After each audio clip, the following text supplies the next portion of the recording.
Hello students, welcome to E-Padashala. I am Dr. Madhavan Nair from National Institute of Nutrition, Hyderabad. Today's class is on a module that describes or discusses the functions of zinc. Zinc is a vital metal which is required for human body. It has many functions. There are so many enzymes that actually requires this, and the topic is on metabolism, and I am going to discuss about how we obtain this from the food and how it is utilized and how it is distributed in the body, how it circulates, and also how it is excreted from the body. So, let us go to the topic in proper. I am going to initially start discussing about the chemical and physical functions of the metal, followed by its distribution in the body, then function, then we will go into the requirements of this in the for individuals in the body. Also we will discuss about various aspects that will be useful for you to understand and probably apply in the future course of your studies.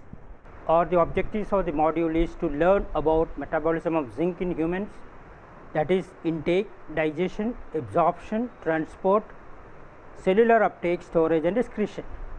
The second objective is to know the important biochemical functions of zinc, that is its catalytic, structural and regulatory functions. Third objective is to know the recommended dietary allowances for all the age groups and identify the dietary sources of zinc. And the fourth objective is to recognize the diseases caused due to zinc deficiency and the strategies adopted to control zinc deficiency. So, you are all aware of different metals that exist in universe, and most of these metals are essential for human life or essential for biological function. Zinc is one of the important element that is present in earth crust, and also it is important for all the living organisms in the planet. Zinc, this essentiality was discovered in 1989 for plants, followed by for animals in 1939. It was recognized as an element, essential element to human survival in 1963. This is known as a micronutrient because its requirement for the body is in small quantities to micrograms to milligram quantities, and so it is known as a micronutrient. Coming to the discovery of this metal for human survival, it was discovered by Dr. A.S. Prasad. He was actually investigating the deficiencies of this among Iranians and Egyptians in 1963. He found that many of the young adults was dwarf means the small stature, and he realized that there is some deficiency of metals for this adult dwarfs, and he supplemented and found that there was a significant increase in height, weight, bone development and sexual maturation. This was the initial studies that actually proved that zinc was essential for survival of humans. Now, why it is essential and what makes it essential is the next point we should understand. So, I am going to talk about the chemical properties that makes zinc as a vital nutrient. Zinc is an abundant metal in the human body. The most abundant metal is iron. Next to iron actually zinc comes, then copper comes. It is a non-toxic metal because it has a very tight metabolic control of entry of this into the human body, its distribution and excretion into the cells. It participates extensively in metabolism of all the biomolecules like protein, nucleic acid, carbohydrates and lipids. Biochemically, it is a very versatile molecule or a metal, as it participates in many of the biological functions, and there are three important properties we should understand. It does not undergo oxidation reduction like many of the other metals like iron and copper. It is actually zinc 2 plus, that is the oxidation state of this metal. It actually has a property known as Lewis acid, that is it can act as an acid and also as a base at neutral pH.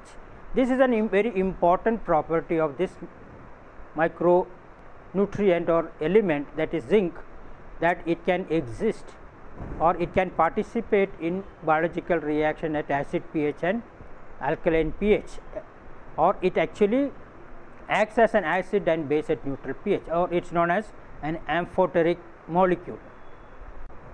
Then the next important property is it can actually forms different multiple geometries, that means it has actually different coordinates and it can link with different structures within the biological system, like for example proteins.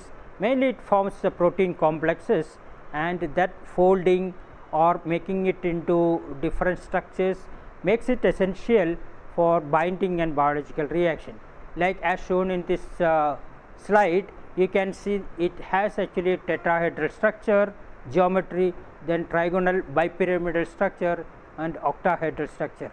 So all these actually makes zinc to adapt highly flexible, and it can actually form certain active sites of the enzymes, or it can form zinc fingers that participate in many of the biological reactions. As I said earlier, zinc we obtain it from food, and once it goes into the food, it gets accumulated in different parts of the body. The total amount of zinc present in a male and female is given in this slide. Female has less amount, about 1.5 grams of zinc in the whole body, compared to male, which is around 2.5 grams. The highest concentration of zinc is present in skeletal muscle, about 57%, followed by bone. That means they are all known as deposits of zinc present in muscle and bone. The other tissues are about 6 to 5%, and very small amounts present in brain, kidney, heart and hair, and very small amount, about 0.1% of it is found in blood plasma, which is normally participate in many of the biological reactions. Now I will discuss about the zinc metabolism, or it is also known as zinc balance, because it actually integrates different aspects of metabolism. That is one side you can see dietary intake, the dietary sources, which is actually around 7 to 12 milligrams that you get obtained from the diet we take. Also there is another source which is from the endogenous source, from body itself. Some of the secretions like pancreatic secretions, biliary secretions, they actually provide some amount of zinc which is actually reabsorbed through the intestine, and what is not absorbed is excreted through the feces. That is around you can see it is around 1.57 milligrams out of 7 and 7 plus 3, around 10 milligrams of zinc taken every day, and about 1.5 milligrams actually is absorbed every day, which is actually distributed into various body tissues. See, about 2.5 milligrams is in circulation, and out of that about 70% of the zinc that gets absorbed is actually bound to albumin, which is in the circulation. Then that also is actually in homeostasis with or in equilibrium with the other target tissues, like I said, skeletal muscle, bone, marrow, liver, lung and skin. These are the organs that actually stores zinc, and in when it is required, when there is a deficiency of zinc, they actually redistribute to plasma, and it maintains the plasma concentration throughout the life cycle. So when there is a depletion of all this storage zinc, then only we actually find very low amounts of plasma zinc. The other important area that we need to understand is its excretion. So you can see there are excretion into the breast milk. So milk is actually the major source of zinc for infants. That's why exclusive breastfeeding is essential during early first 6 months, because breast milk provides zinc. Then there are excretions through seminal fluids and the menstrual loss, then through urine, and also from other losses like the exfoliation of cells within the intestine, like integument, then sweat and hair. This all contributes to about 1 milligram of loss of iron from the body every day. So this is how actually the human body maintains a balance, and the whole system, the integrated system actually is the zinc metabolism. Also you have the functional aspects that we will discuss in the following slides. So we will first discuss about the absorption of zinc. Absorption takes place throughout the intestine. You know, intestine is actually you have the small intestine and large intestine, and the major site for zinc absorption is jejunum, and some amount of it is absorbed in the ileum. And absorption of zinc is increased in deficiency, and the absorption is not dependent on how much you take. And there are two ways actually the intestine takes zinc from the lumen or the digested food. One is the mediated process, that is known as, it's through saturable process, mostly it is through transporters, and the second process is non-mediated process, mainly passive diffusion of zinc from the luminal content to the intestine. Also from the intestine it is actually circulated through the portal system, it gets into the blood, and in blood actually it circulates bound to albumin. It's about 7, I told you that it actually almost 70% of it is bound to albumin. This is a schematic representation of absorption in the intestinal cells. It is known as enterocyte or the absorptive surface. The absorption takes place in jejunum and ileum, and this is where actually the whole absorption takes place. You can see the mucosa is the first site for zinc absorption, and the other side is urethra, which is actually in contact with the blood plasma. Zinc through transporters, it will actually gets into the cytosol, and in cytosol you have actually non-specific binding protein which will bind. Also you have cysteine rich proteins in the cytosol which can actually take up zinc from, actually it recycles zinc depending upon the requirement of the body. And you have another protein which actually is again a zinc dependent protein, metallothionein, which is a zinc binding protein, which is essential for the transport, also storage of zinc in various tissues. And then the other transport system is actually non-saturable one, which is passive. That means there is no transporters involved. Zinc actually from your luminal content it enters mucosa, and through cytosol it will reach the blood plasma, then it will bind to the albumin and it will circulate in the body. Now once it is absorbed and it is bound to the blood albumin or plasma albumin, it will go to different tissues, the target tissues.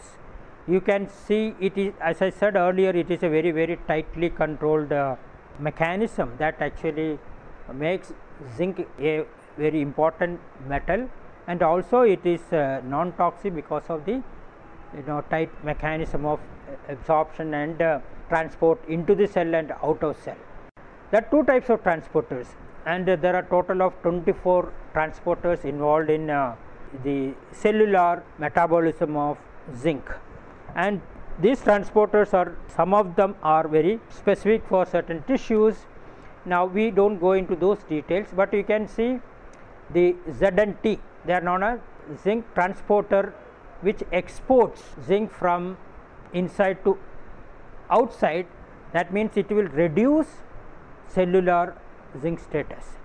And the other transporter is ZIP, which will import zinc, and also that means it increases cellular ion content, importer and exporter.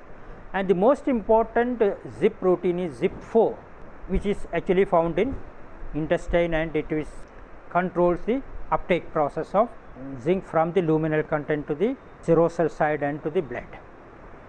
Once it is in the blood, it will actually bind to albumin, and only 0.1% of the absorbed one will actually retained in the blood plasma, the remaining is actually distributed to the other tissues. Albumin is the major carrier. It binds to albumin by tetrahedral ligation to sulfur atoms. You know cysteine and histidine, these are the two amino acids essentially involved in the zinc binding. So, the zinc binds to the sulfur amino acids of cysteine and histidine. Now, 70% of zinc is bound to albumin, 20 to 30% of the remaining will be bound to alpha 2 macroglobulin. Then other plasma proteins are transferrin, then you have histidine rich glycoprotein and metallothionein. Plasma zinc concentration respond to external stimuli like intake fluctuations, fasting, acute stress. In infection also it will actually there is a change in the uptake process. Plasma zinc levels do not influence absorption from mucosa. Most reductions in plasma level reflects increased hepatic uptake. There is also reported hormonal control which is regulate in the uptake of zinc. Now, the next important aspect of metabolism is function, because ultimately why we require the zinc, what is its functional aspects. So, this subsequent slides will discuss about functions. There are approximately 300 enzymes that are associated with zinc, and its role in metabolism is well known: protein synthesis, nucleic acid metabolism, carbohydrate and energy production, then lipid metabolism, epithelial cell integrity like skin integrity, then you have cell repair and division which is known as apoptosis, vitamin A and vitamin E transport and utilization, immune function, zinc immune function, reproductive hormones or reproductive function. So, there is a deficiency of zinc, all these functions are reduced, that is its immune function. So, when you have low zinc status, you will be susceptible for infection and inflammation. This is the only metal that is present in 6 enzyme classes. You have actually in the enzymes that are involved in biological process, there are 6 types, and this is the only metal which is required for 6 classes of enzyme for its function. So, it is very vital for this enzyme function. Zinc performs different functions at different zinc binding sites on enzyme. These are the examples: oxidoreductase. I have given examples like alcohol dehydrogenase, superoxide dismutase are the examples for oxidoreductase. Transferases examples: RNA polymerase and aspartate transcarbamylase, hydrolase, carboxypeptidase and thermolysin, lyases, carbonic anhydrase and fructose 1,6 biphosphate aldolase. Then you have isomerase, example phosphomanose and isomerase, ligases, example pyruvate carboxylase and amino acyl RNA synthase. So, these are some of the 6 enzyme classes where zinc is very essential. But when you discuss about zinc, these are the essential functions, that it acts as a catalyst, it acts as a structural component, also it acts as a regulatory molecule. Now, under these 3 categories we will discuss and find out what is the catalytic role, how actually zinc plays a catalyst, then structural integrity, how actually zinc is involved in structural integration, and also the regulatory aspect. For example, as I said earlier, it is involved in many of the functions, enzyme functions. Enzymes will have active site. This metal actually participate in some of the catalytic site formation and the reactions. So, catalysis is what actually the enzyme is mainly meant for, and this without this metal there is no catalysis. You can see here, this is an enzyme carbonic anhydrase, which actually the zinc binds to, forms actually accepts hydrogen ions, the deprotonation. So, there is hydrogen is removed, and then there is a carboxylation where carbon dioxide is added, then you have ring formation and also formation of bicarbonate.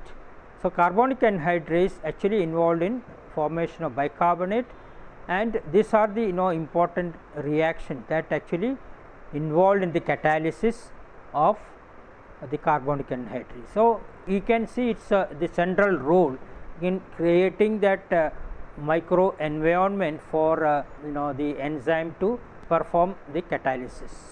Then you have the second important function, structural function. Now you can see certain proteins, they actually bring about its biological function when they are actually forms aggregates or they assemble to form different structures.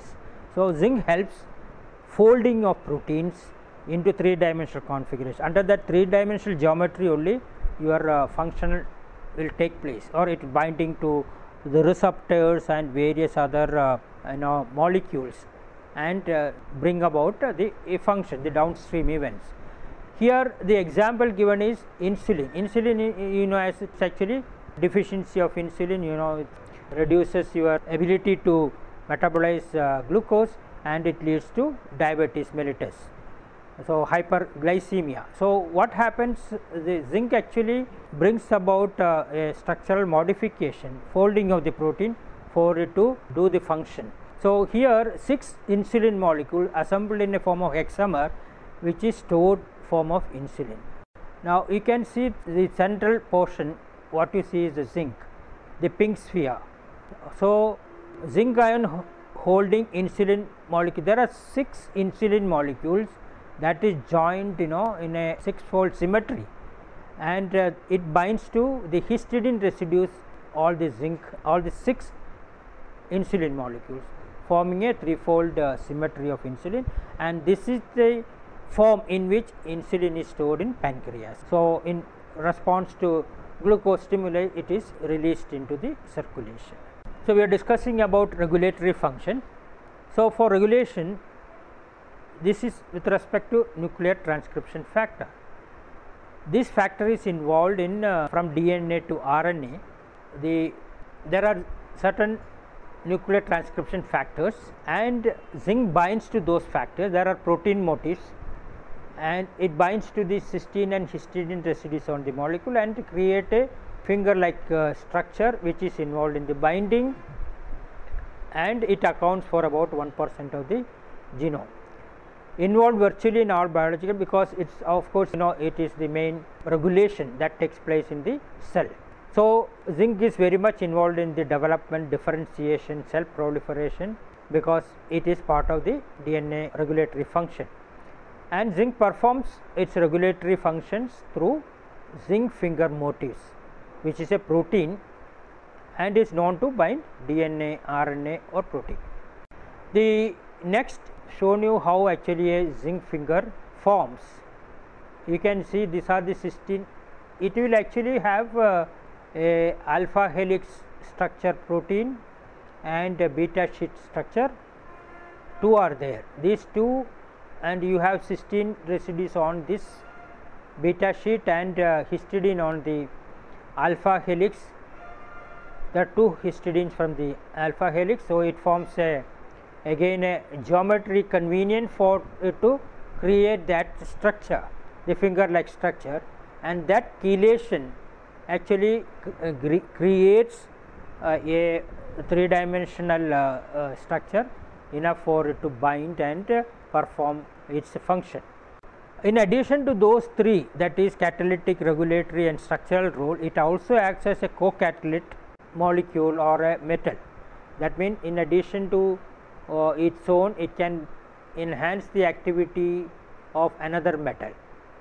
The zinc binding site occurs in enzymes that contain 2 or more zinc atoms in close proximity to one another, and magnesium ion to form a bridge between 2 of the participating metal ions. You can see the bridge being formed between these 2 metals. In addition to these functions, the other functions, I mean these are all the in terms of general functions.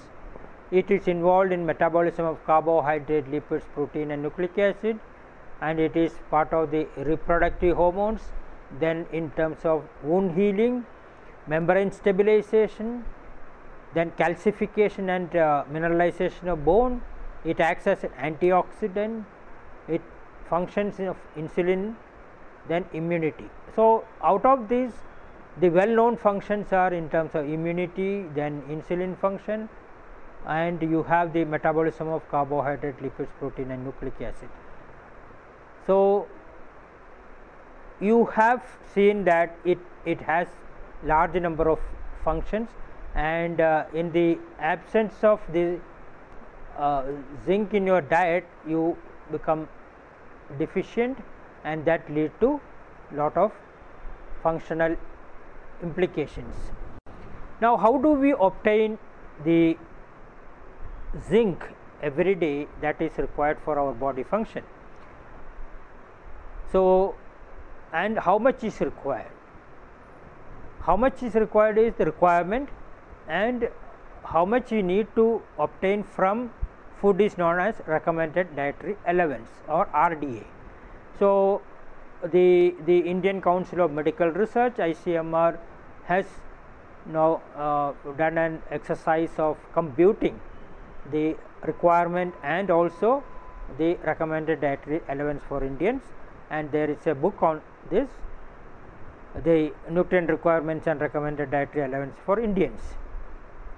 The requirements are actually obtained through factorial approach, which involves now the losses, okay, because ultimately how much is lost needs to be balanced through intake. So, what is that factorial approach? You have actually the endogenous loss, which is actually the loss which is from the body, and it accounts for about 1.67 milligrams per day.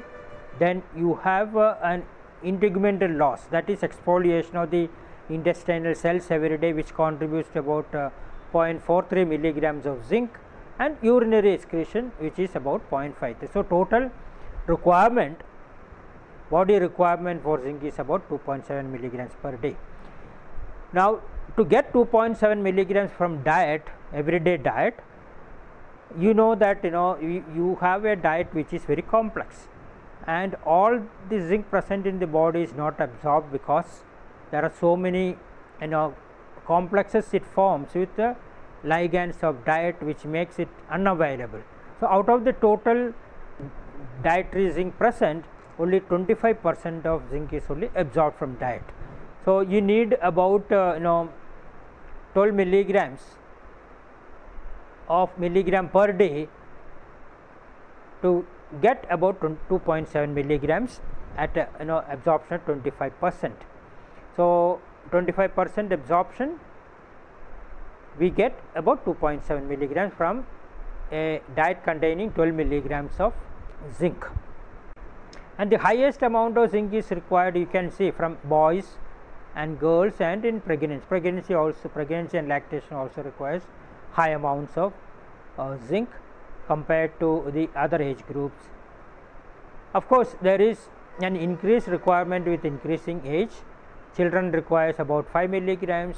Even there is a deficiency of children, they become immunocompromised, and also there will be growth stunting because of lack of zinc in the diet. They will be subjected to infection, respiratory infection, diarrhea, related problems, morbidities. Now, what are the richest source of zinc? As I showed you earlier, about 7 to 10 milligrams of zinc you need every day from diet. The richest source is actually the foods like fish, meat, and also the other fresh foods, which are rich sources of zinc. In addition to that, milk has a good amount. Then coming to vegetarian sources, all the nuts like ground nuts, cashew nuts, and all the legumes. You can see the legumes like peas, then all the bala gram, red gram and green gram dals. These are the legumes which are rich sources of zinc. So, there is the need for taking zinc by increasing the intake of these pulses, nuts in the case of vegetarians, but in the case of non-vegetarian, they get from a good amount of zinc from non-vegetarian food sources. As I said earlier, the zinc absorption is only 25% because there are different factors that affect zinc absorption. The first and most important one is the dietary factors. Our diet contains certain amount of inhibitors that inhibit the absorption of zinc into the intestine and to the blood. The best known inhibitors are calcium and phytate, which form complexes with zinc, and it does not allow zinc to get absorbed. So, you should not allow zinc to be taken, high amount of zinc supplement taken with your diet. It should be taken away from your main meals. Then there are phytates. Phytates are normally present in most of the pulses, and they also inhibit absorption of zinc. And a molar ratio of phosphate to zinc or the phytate to zinc molar ratio more than 10 is supposed to be very inhibitory diet. It inhibits absorption of zinc, and that can lead to deficiency. There are promoters of zinc like the amino acids histidine, cysteine, which normally present in non-vegetarian foods like meat and fish and other eggs also. So, histidine and cysteine, which you have already seen, these are the two amino acids involved in the binding of zinc and forming the part of zinc fingers, enzyme activity. So, these two are very much involved in the absorption of zinc also. Then there are host factors, that means the individual's status of zinc also influences absorption. Efficiency can vary 15 to 60%. Under normal circumstances, only 1/3 of zinc is absorbed, that is about 30 to 35% is absorbed. Zinc status alters efficient zinc absorption, that means in deficiency the absorption will be better. Uptake and retention is more during growth phase, that is in children, and during development of muscles, that is when you become childhood to adolescence. Boys and girls require additional zinc because for their growth, muscle mass, and also the losses due to the other excretory pathways. Now, how do we assess zinc status?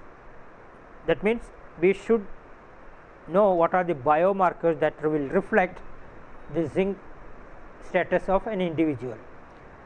Now, in the body it is distributed in different parts. You have seen only 0.01% is in the circulation and bound to albumin. So, this is in actually in equilibrium with various tissues, and that homeostasis actually is what actually keeps the circulating zinc in an appropriate amount. So, measuring zinc, plasma zinc or serum zinc is a biomarker. So, if there is a decrease, you can say that the individual is going into zinc deficiency, and they actually go into serious complications of growth retardation, and also in pregnancy, of course, it can have serious complications.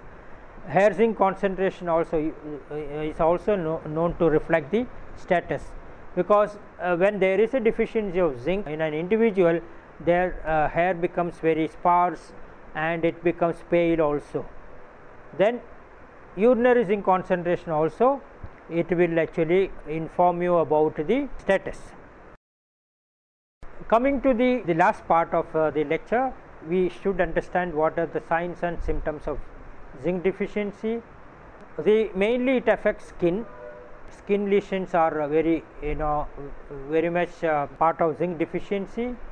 Like you get pimples like boils, which will be due to long term zinc deficiency, and also it is a skin disease, so which can be cured with zinc supplementation. Hypogonadism, it is actually reduced circulating testosterone that will lead to hypogonadism, and that also is a zinc signs of zinc deficiency. Anorexia, that is lack of appetite, that also is a deficiency of zinc. Impairment in taste and smell. Zinc deficient individuals they have a difficulty in taste and also smell. zinc deficiency contributes to increased incidence and severity of diarrhea. You know, there is a supplement which is normally you take when you are diarrhea, having diarrhea, that is ORS, oral rehydration solution, and along with that zinc is a part of a supplement which will actually normalizes your the electrolyte balance plus the mucosal surface.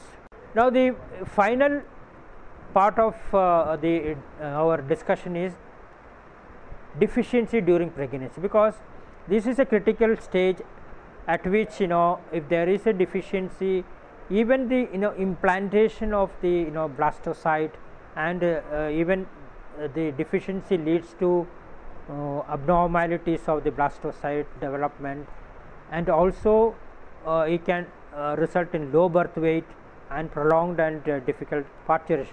Most of these are done in experimental animals. You can see here, see these are all zinc deficiency in pregnancy leading to malformation. So you have cleft lip, that is you have the lips which are cut, then cleft palate, then brain, you have hydrocephalus, encephalus, heart abnormal position, lung missing lobes, urogenital then dysfunction, limbs and eye. All these are mainly because of serious deficiency of severe deficiency of zinc. So I mean, especially in the critical stage of development in utero, it is very, very essential. Also in the early stages of development, that's infancy. That's why breast milk provide exclusive breastfeeding is very, very essential during that stage. Now what are the strategies, how actually you can control? Now we know that the most of the zinc is obtained from diet. So the diet means the plant sources mainly assimilate zinc from the soil. So soil wherever the your produce are grown should have sufficient zinc. So normally the agriculture scientists or the farmers use zinc fertilizer, so that it increases yield and also it provides sufficient zinc in the grain. This is called agronomic biofortification. Then the second one is fortification of these cereals and pulses what we eat. We can add zinc, like iodized salt, you can add zinc to the food and fortify it, and also that's a way of increasing zinc intake. The third important one is dietary diversification of zinc rich food, that is like including, if you are a non-vegetarian, increase the intake of meat, fish, or if you are a vegetarian, eat nuts, whole grains and legumes, and also the yeast which is actually used for preparing bread. Oral zinc supplementation to children has been shown to reduce the duration and diarrheal episodes. So whenever a child is suffering from diarrhea, ORS with zinc supplement is a national program, and that should be adopted to reduce the severity of diarrhea. Oral repletion via supplements are there. There are many supplements, vitamin mineral supplements which contain zinc, and in this zinc gluconate, sulfate and acetate are the forms in which it is provided. So these are the different aspects of zinc metabolism. Coming to the toxicity, basically it doesn't have any toxicity except for increased intake may compromise metabolism of the other related metals like copper and iron metabolism. So with this you got a very integrated aspect of the zinc metabolism. So let's conclude this session.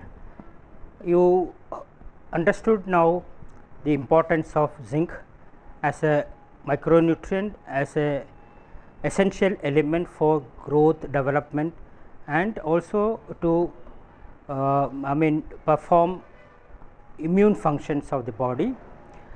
It is obtained from food which we eat normally, and there are different factors that actually influence absorption. It is only 25% that is absorbed. and you need to have about depending upon the age and sex, there is about 3 to 12 milligrams of zinc required per day, and that can be obtained from different sources. Deficiency is another important thing. There are in our country deficiency is a problem. It is mainly because of lack of food, and also the diversified food that we are not having it every day. Without that it is difficult probably to get the amount that is required for the body. There are different strategies I have discussed. It is either through enriching the grain zinc through agriculture process, that is agronomic fortification, or the normal fortification like we add zinc salt to the normally consumed food, like the iodized salt what I said. The other important